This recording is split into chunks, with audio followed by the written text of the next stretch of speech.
আসসালামু আলাইকুম। আমি আসাদুল ইসলাম, সবাইকে স্বাগতম জানাচ্ছি। ইন্ডিয়ান ভিসা বিষয়ক কিছু নিউজ আপনাদের মাঝে দেব।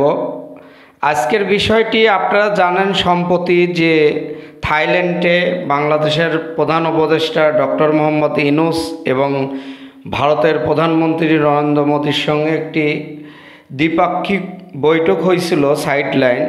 সেই সাইডলাইন বৈঠকে কিন্তু ইন্ডিয়ান ভিসা বিষয়ক যে গুরুত্বপূর্ণ যে একটা আসলে আলোচনা, এ বিষয়ে কোনো আলোচনা এখনও পর্যন্ত জানা যায়নি যে তারা এই ধরনের আলোচনা করছে কিনা, বা এখনও আমরা কোনো সূত্রে কোনো নিউজ এখনও কালেকশন করতে পারি নাই।